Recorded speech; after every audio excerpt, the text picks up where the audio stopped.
dessert aujourd'hui est le dimanche d'action de grâce de la fête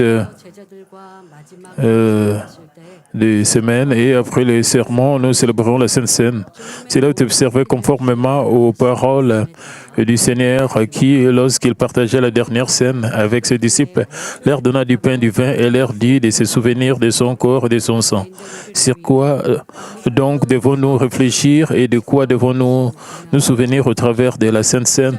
Nous devons rendre grâce à nous souvenant des souffrances, de l'affliction et de la mort sur la croix que Jésus, qui était sans tache et sans défaut, endurait pour nous. Comme il est écrit, le salaire du péché, c'est la mort. Nous étions tous des pécheurs et nous devions recevoir la peine des morts. Cependant, Jésus est mort sur la croix à la place des pécheurs et ceux qui croient en cela sont sauvés, sont affranchis de la punition de la mort. Romains 3, 25 à 26 dit, « Et c'est lui que Dieu a destiné par son sang à être pour ceux qui croiraient victimes propitiatoire, afin de montrer sa justice, parce qu'il avait laissé impuni le péché commis auparavant, au temps de sa patience, enfin, dis-je, de montrer sa justice dans le temps présent, de manière à être juste et tout en justifiant celui qui a la foi en Jésus. Par le sang précieux du Seigneur, Dieu pardonne les transgressions passées et le péché de ceux qui ont reçu le Seigneur comme Sauveur. Combien cette grâce est immense. Les souffrances, nous méritions les souffrances, mais notre Seigneur a porté cela à notre place. Nous étions censés souffrir éternellement, mais il a porté la croix pour nous transférer de l'enfer au ciel. Et cela est au-delà de toute imagination. Et ainsi, à travers la Sainte Seine, nous ne devons jamais oublier cela. Nous devons être reconnaissants. Nous devons être plus remplis de gratitude et d'inspiration. Cependant, nous ne devons pas mal comprendre cette parole ni l'interpréter d'une manière égoïste. Après qu'une personne a reçu le pardon du péché, en croyant au Seigneur, si elle continue à pécher, commettant volontairement du péché, tout en sachant que Dieu les en a en horaire, elle s'éloigne de plus en plus du salut. 1 Jean 1, 6 et 8 nous dit, « Si nous disons que nous sommes en communion avec lui et que nous marchons dans les ténèbres, nous mentons et nous ne pratiquons pas la vérité. » Nous n'avons pas de communion. Nous ne pouvons pas dire si nous vivons dans le péché. Une telle confession est juste un mensonge. Comment est-ce que le menteur peut être sauvé? Le verset 8e dit, « Si nous disons que nous n'avons pas de péché, nous nous séduisons nous-mêmes et la vérité n'est point en nous. » Il nous est dit que si nous marchons dans les ténèbres et continuons à pécher, et que nous disions pourtant, je crois au Seigneur, donc je n'ai point de péché, nous sommes des menteurs. C'est pourquoi, même si nous avons reçu le pardon en croyant au Seigneur, cela seul ne signifie pas que nous sommes pleinement parvenus au salut. Afin de rendre ce salut parfait, nous devons certainement vivre selon la parole. Et nous devons être transformés en de véritables enfants de Dieu, tels que le Seigneur le désire si ardemment, et de mener une vie d'union avec le Seigneur. Et réfléchir à cela et s'examiner soi-même est la véritable signification de la Sainte Seine. Aujourd'hui, je vais partager avec vous comment mener une vie où l'on devient un avec le Seigneur. Jésus a dit dans Jean 6, 56 à 57, « Celui qui mange ma chair et qui boit mon sang demeure en moi et je demeure en lui. Comme le Père qui est vivant m'a envoyé et que je vis par le Père, ainsi celui qui me mange vivra par moi. » C'est-à-dire que celui qui mange la chair et boit le sang du Seigneur mène une vie d'union avec le Seigneur. Et qu'en agissant ainsi, nous pouvons avoir la vie éternelle. Alors que nous réfléchissons une fois de plus sur la manière de manger la chair et de boire le sang du Fils de l'homme, j'ai pris que vous l'appliquiez à vous-même et que vous meniez une vie où vous marchez toujours avec le Seigneur. C'est là la véritable signification de la célébration de la Sainte Seine. Nous avons la Sainte Seine à 3 occasions chaque année. Nous écoutons le message. Et, et- et comment boire la chair, de comment manger la chair de notre Seigneur et de boire le sang de ce Seigneur. Et les adultes, vous donnez des explications. Qu'est-ce que cela signifie de manger la chair et de boire le sang? Vous connaissez ce message, au moins vous pouvez expliquer. Chaque année, à 3 reprises, nous écoutons ce message. Pourquoi? Même si nous écoutons cela de manière répétée,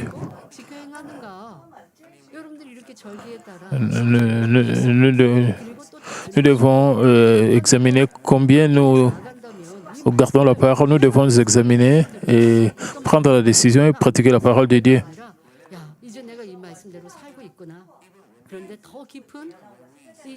Même quand nous écoutons le même message.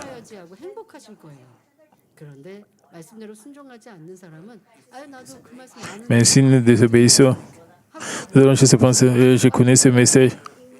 Pourquoi nous écoutons une fois de plus ce message et vous tombez dans de vaines pensées?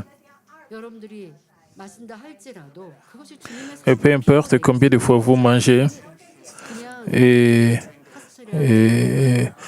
vous buvez son sang, c'est juste un petit morceau de pain et un peu de vin. C'est juste un acte physique. Et cela doit devenir votre sainte scène spirituelle. C'est pour cela que vous devez continuer à garder la parole que vous allez écouter. Et vous devez aussi vous repentir de ne pas faire cela et prendre une décision de toujours pratiquer la parole de Dieu. Frères et sœurs, le passage d'aujourd'hui, Jean 6, 53 dit « Si vous ne mangez la chair du Fils de l'homme et si vous ne buvez son sang, vous n'avez point la vie en vous-même. » Ici, le Fils de l'homme se réfère à Jésus, la parole faite chair qui est descendue sur cette terre. Tout au long de la Bible, nous voyons que Jésus s'est référé à lui-même comme le Fils de l'homme. Matthieu 8, 20, Jésus lui répondit, « Les renards ont des tanières et les oiseaux du ciel ont des nids, mais le Fils de l'homme n'a pas où reposer sa tête. » Et Matthieu 20, 28 dit, « C'est ainsi que le Fils de l'homme est venu, non pour être servi, mais pour servir et donner sa vie comme la rançon de plusieurs. » Le terme « Fils de l'homme » rapporté dans le Nouveau Testament se réfère à Jésus. C'est pourquoi manger la chair du Fils de l'homme signifie manger la chair de Jésus. Dès lors, que signifie la chair du Fils de l'homme?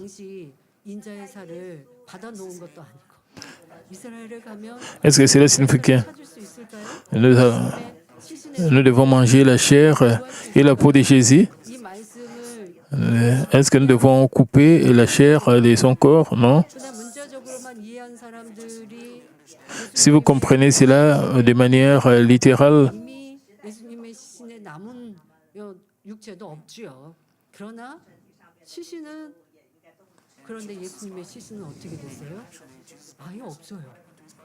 et qu'est-ce qui est arrivé au corps de Jésus? Le corps de Jésus n'existait pas parce que Jésus est ressuscité. Peu importe combien nous essayons de trouver son corps, nous n'allons pas trouver son corps parce qu'il est ressuscité. Et cela signifie que ce verset a une signification spirituelle. Jésus a partagé le pain. Il a dit que c'était sa chair. Il nous a dit de manger sa chair et de boire son sang. Comment est-ce que nous pouvons découvrir cela? La Bible a la réponse. Jean 1, 14 dit « Et la parole a été faite chair et elle a habité parmi nous. » C'est-à-dire que Jésus est dit la parole qui est venue sur cette terre en chair. C'est pourquoi la chair du Fils de l'homme ne signifie pas sa chair littérale, mais la parole, à savoir la parole de vérité de Dieu. La parole de vérité mentionnée dans la Bible. Et manger la chair du Fils de l'homme signifie prendre toute la parole de Dieu comme nourriture spirituelle. Et disons dans Jean 6, 55, « Car ma chair est vraiment une nourriture. » Jésus a comparé sa chair à une nourriture. Et de même que nous avons besoin de manger convenablement une nourriture physique et autant convenable pour maintenir nos corps en bonne santé et fort. Il a fait de même pour la parole de Dieu, qui est nourriture spirituelle. Lorsque nous prenons convenablement la parole de Dieu comme nourriture, notre âme prospère de jour en jour. C'est pourquoi nous devons, avec zèle, prendre la parole de Dieu comme notre nourriture. Au travers du culte,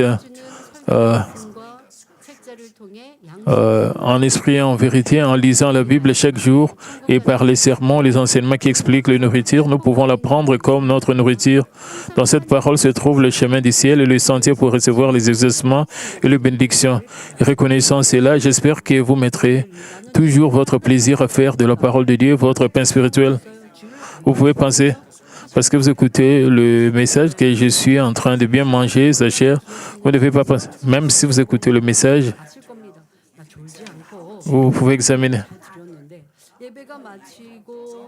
Même si vous ne somnolez pas pendant le culte, après le culte, vous ne vous souvenez même pas vraiment du message. Et pendant la semaine, à moins que nous réfléchissions sur le message, nous allons oublier le message. Nous devons mettre la parole dans notre cœur. Mais si la parole, le message disparaît, quand nous mangeons la nourriture doit passer par les intestins et finalement sera excrétée.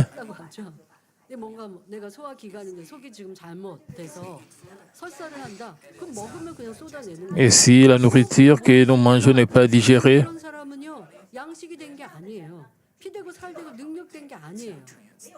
nous ne pouvons pas prendre ces nutriments. Si cela arrive, nous avons des problèmes avec nos intestins.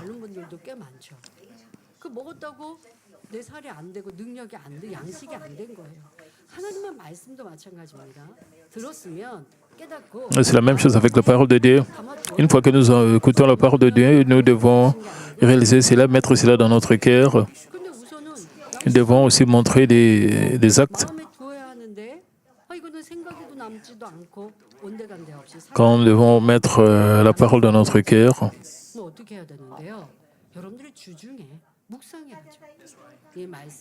et c'est pour cela, pendant la semaine, nous devons méditer la parole, mettre cela en pratique.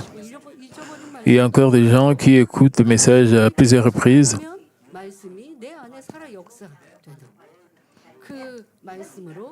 Et alors, la parole sera active, va agir en vous, vous serez fortifié et vous serez prospère. Si vous écoutez juste le message et vous oubliez aussi le message, cela signifie que votre âme ne prospère pas. Vous ne prenez pas cela comme une nourriture. Vous ne pouvez pas dire que vous mangez la chair du Fils de l'homme.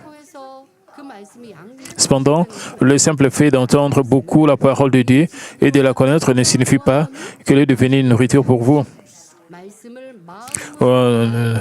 Nous ne devons pas amasser la parole simplement comme une connaissance dans notre tête. Nous devons la recevoir dans nos cœurs et en faire notre nourriture. Par exemple, il n'est d'aucun profit de garder les commandements et rendre grâce en toutes choses, simplement comme une connaissance. Pour en obtenir du profit en faisant de la parole notre nourriture, nous devons d'abord en comprendre la signification spirituellement. Rendre grâce lorsqu'il y a des raisons d'être reconnaissant est une chose que même les gens du monde peuvent faire. Mais ce que Dieu désire, c'est que nous rendions grâce même dans des situations où il semble impossible de le faire, quelles que soient les difficultés, les circonstances. Si nous croyons véritablement que Dieu ne donne que ce qui est bon, l'action de grâce s'élèvera du plus profond de nos cœurs. Même lorsque nous nous souvenons simplement de son amour qui a pardonné nos péchés et nous a accordé le ciel, nous ne pouvons nous empêcher de rendre grâce dans toute situation. L'apôtre Paul, même après avoir été bâti et emprisonné, offrit au contraire des prières d'action de grâce et des chants de louange. Lorsqu'il a fait cela, lorsqu'il agit ainsi, le port de la prison s'ouvrir et un ange vint pour lui porter secours. Donc, même si physiquement nous mémorisons un verset et nous nous souvenons de cela physiquement, cela ne signifie pas que nous prenons cela comme nourriture spirituelle. Nous devons être capables d'appliquer cela dans notre vie. Nous devons pratiquer la parole de Dieu.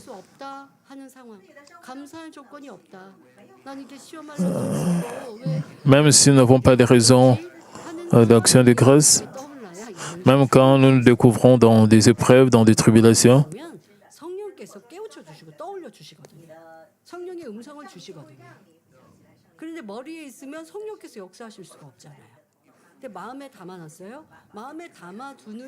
si nous avons la parole dans notre cœur,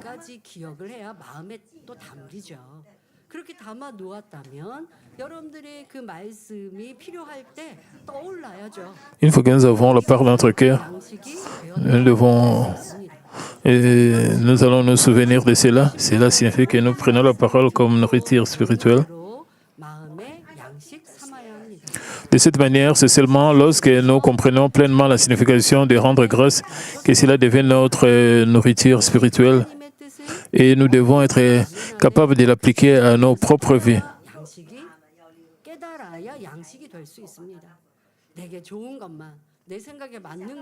Ainsi, à mesure que nous entendons et apprenons toutes les paroles des 66 livres de la Bible, nous devons les recevoir dans nos cœurs comme notre nourriture. Et certaines personnes se souviennent bien de paroles de bénédiction, mais ne se souviennent pas de paroles de se débarrasser du péché.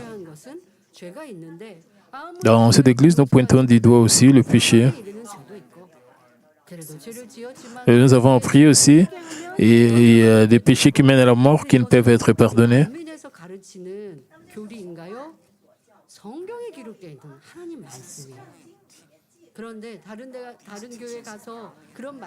Est-ce que ces enseignements sont seulement dans l'église mamie? Non, ces enseignements sont dans la Bible.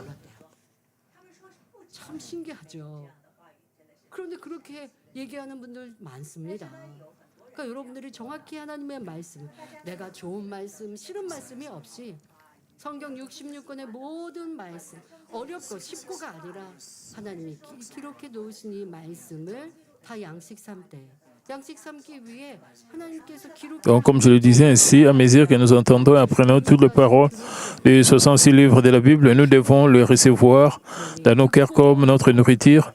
Nous ne devons pas les interpréter selon nos propres pensées ou théories. Quelle que soit la volonté de Dieu, nous devons dire Amen et en comprendre la signification profonde. C'est alors que cela devient notre nourriture.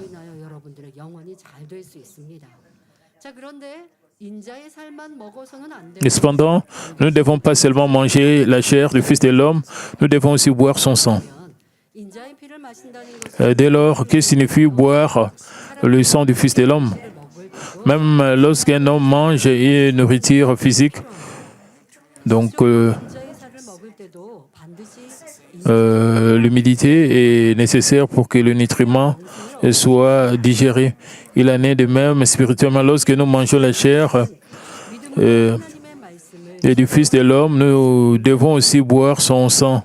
C'est alors seulement que nous pouvons obtenir la vie éternelle. Spirituellement parlant, boire le sang du Fils de l'homme signifie garder et pratiquer la parole avec foi. Pourquoi donc boire le sang du Fils de l'homme signifie-t-il garder et pratiquer la parole de Dieu? Frères et sœurs, Jésus a versé son sang précieux sur la croix pour faire l'expiation de tous les péchés de l'humanité. Lévitique 17, 14 déclare « Car l'âme de toute chair, c'est son sang qui est en elle ». Hébreux 9, 22 nous dit « Et sans effusion de sang, il n'y a pas de pardon de péché ».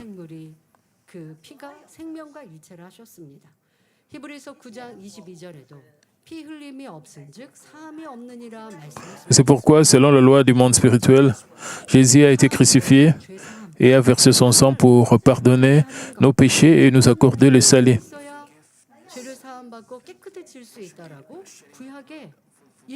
Donc, pour le pardon, il doit y avoir effusion des sangs.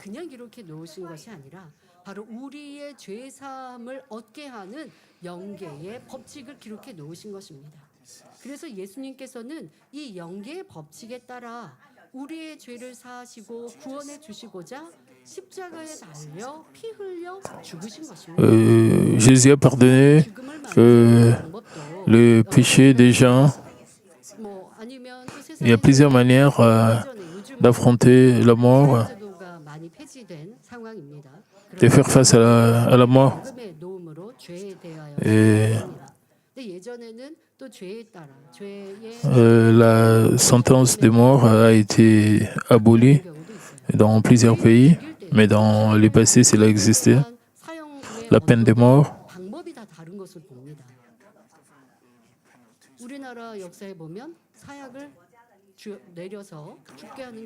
En Corée, il y a plusieurs années, la peine de mort, on donnait du poison et on coupait parfois le pied et les mains. Il y avait plusieurs formes, mais dans le cas de Jésus, il devait verser tout son sang et tout ce sang est eau. Parce qu'il devait avoir l'effusion du sang. Il a payé le prix pour nos péchés. Donc il a versé son sang pour nous. En recevant le coup de verge sur tout son corps et en versant son sang, il nous a accordé la guérison et la force. En portant la couronne d'épines sur sa tête et en versant son sang, il a pardonné le péché que nous commettons dans nos pensées, en ayant les mains et les pieds percés par le clou et en versant son sang. Il a pardonné le péché que nous commettons avec nos mains et nos pieds et en ayant les côtés percés, répandant toute son eau et tout son sang. Il nous a purifiés de tous nos péchés. Ainsi, à cause de nos péchés, Jésus a enduré de cruelles souffrances et l'agonie, et il est mort en versant son sang.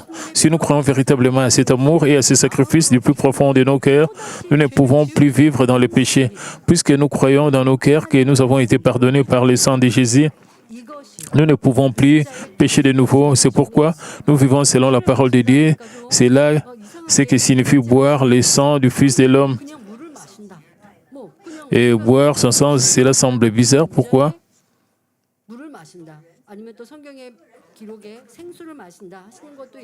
Cela pouvait être de l'eau.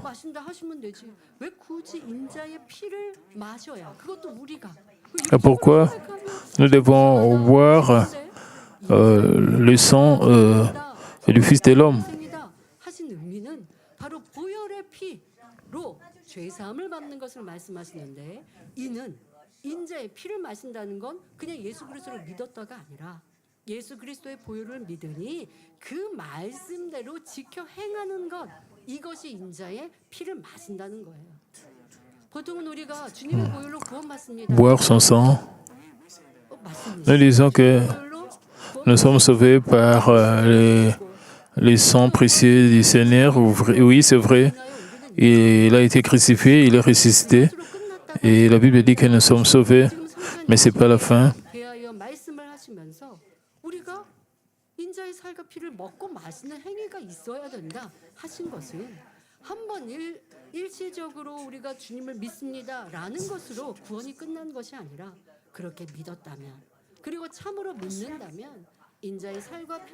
Une fois que nous avons la foi,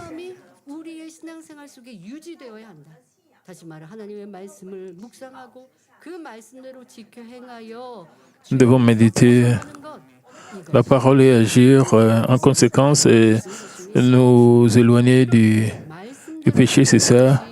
Le vrai salut, nous devons nous éloigner du péché et agir selon la parole et la véritable foi par laquelle nous pouvons recevoir le salut. Jacques 2, 22 dit, tu vois que la foi agissait avec ses œuvres et que par les œuvres, la foi fut rendue parfaite. Et Jacques 2, 26 dit, comme le corps sans âme est mort, de même la foi sans les œuvres est morte. En d'autres termes, même si quelqu'un dit qu'il a la foi, s'il n'a pas les œuvres qui l'accompagnent, cette foi est morte. Avec une foi morte, on ne peut être sauvé. C'est pourquoi nous devons boire le sang du Fils de l'homme, c'est-à-dire avoir une foi accompagnée d'œuvres, afin de recevoir le salut. 그래서 천국 가기를 원하여 Et je sais que 그런데 vous voulez tous recevoir le salut et vous mener une vie chrétienne pour aller au ciel. 인자의 살과 피를 먹고 Cela ne doit pas être toute chose. 마셔야 합니다. Nous devons mener 지켜 행하는 이 수고 une vie de manger sa chair et de boire son sang. 큰 믿음이요 이로 인하여 구원받을 수 있다. 성경 곳곳은 말씀하고 계십니다. 그러니 성찬 예식이 형식에 그치지 말고 나 자신을 돌아보고 회개하고 La Sainte Seine ne doit pas être une formalité. Nous devons avoir un moment de réfléchir, de nous examiner et de nous repentir et avoir un temps de décision pour manger, boire 는 흡수되고 회물은 배설되지요. la chair et le sang du Fils de l'homme. 인자의 살을 먹고 인자의 피를 마시게 되면 비슷한 현상이 일어나 Lorsque nous mangeons une nourriture, il y a un processus qui s'opère. Les nutriments sont absorbés et les déchets sont évacués. De même, lorsque nous mangeons la chair du Fils de l'homme et que nous buvons son sang, un processus semblable à lié. Disons que nous mangeons la parole. 인자의 피를 마시는 Aimez-vous les uns les autres au travers des sermons ou en lisant la Bible. Nous venons à comprendre que d'aimer même nos ennemis la vérité et la volonté de Dieu. C'est là manger la chair du Fils de l'homme. 내가 먼저 섬기며 희생하지요. 이렇게 할 때 사랑이라는 Nous devons mettre le parole que nous avons écouté en pratique. Ensuite, les œuvres qui consistent à boire son sang doivent suivre. Nous devons mettre en pratique la parole que nous avons entendue. S'il y a quelqu'un que nous n'aimons pas, nous comprenons et nous pardonnons à cette personne. Nous servons et nous sacrifions le premier. Lorsque nous agissons ainsi, la nourriture 그런데 가끔씩 de l'amour est absorbée dans notre cœur. En même temps, les impuretés telles que l'envie, la jalousie et la haine sont évacuées. À mesure que la vérité est absorbée dans le cœur, la contre-vérité contraire en est retirée. C'est là la véritable signification de manger la chair du Fils de l'homme et de boire son sang.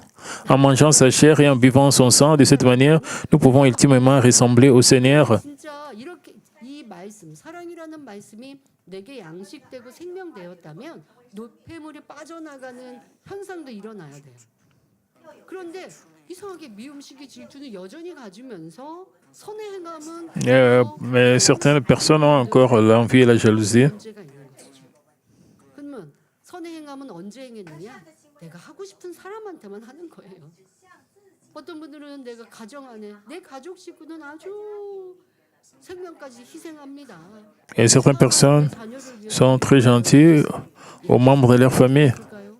가족이기 때문에 한 거예요. 그리고 누가 내 마음에 안 맞으면 미워합니다. 싸웁니다. 다툽니다. 주부 되시는 우리 여성님들 마트에 가서 물건을 사는데 이 물건 Nos membres femmes, quand vous visitez des supermarchés, vous achetez des produits. 이런 데서부터도 우리가 진리에 또 적용할 수 있잖아요. 같이 잡았다고 서로 싸우고 있을 거예요. Nous pouvons appliquer la vérité. 영상이나 이런 데 보면 그런 모습들이 나오죠. 참 우스워요. 그런데 내가 그런 삶을 살고 있지는 않은가? 조금 양보하고 베풀고 희생하고 Vous devez céder, vous devez vous sacrifier. 나도 그렇게 닮아가야지 해야 할 텐데 가족에게는 하고 내가 친한 사람에게는 하고 좋은 사람에게는 너무 Mais certaines personnes sont juste gentilles aux membres de leur famille, mais elles ne sont pas gentilles envers d'autres personnes. 해야 될 노폐물을 아직도 여전히 가지고 있으니 그것이 내 몸에 내 영혼에 손해가 되는 것이죠. 하나님의 사랑도 못 받는 것이고 응답도 축복도 막고 있는 Et de telles personnes ne peuvent pas recevoir l'amour de Dieu et la réponse de Dieu parce qu'ils n'aiment que les membres de leur famille. Et ces gens n'aiment pas d'autres personnes. Mais si vous mangez la chair et vous buvez le sang du Fils de l'homme, vous devez être complètement transformé. 이렇게 노폐물도 빼내야 되고 인자의 살과 피를 열심히 힘써 먹고 마시면 결국 주님을 닮게 됩니다. Et si nous 마음을 이루게 되니 mangeons 삶을 la chair du Seigneur et nous 자녀되는 buvons 우리가 주님과 son sang, nous allons changer. À mesure que nous acquérons le cœur du Seigneur, nous menons une vie d'union avec lui. Et notre Dieu, le Père, désire ardemment que nous menions une telle vie. Au travers de la Sainte Seine d'aujourd'hui, j'espère que vous prendrez une nouvelle fois une résolution et que vous vous approcherez encore plus près du Seigneur. Permettez-moi de conclure le message. Frères et sœurs, les bénédictions qui accablent et ceux qui sont unis au Seigneur sont véritablement abondantes. Par exemple, les Jean 15, 7 nous assure, si vous demeurez en moi et que mes paroles demeurent en vous, demandez ce que vous voudrez et cela vous sera accordé. Cela signifie que tout ce que vous désirez et demandez en priant vous sera accordé. Et qu'il s'agisse de bénédictions matérielles, de la santé, de la sagesse ou de la paix dans votre famille, toutes ces choses seront à vous. De plus, vous jouirez de la gloire de briller comme le soleil dans le ciel éternel. Et qui pourrait-il y avoir de meilleur que cela? Qui pourrait-il y avoir de plus précieux et de plus excellent que cela? C'est pourquoi je vous exhorte tous à mener avec zèle une vie d'union avec le Seigneur. En agissant ainsi, j'ai prie que vous puissiez vivre chaque jour rempli de joie et de bonheur.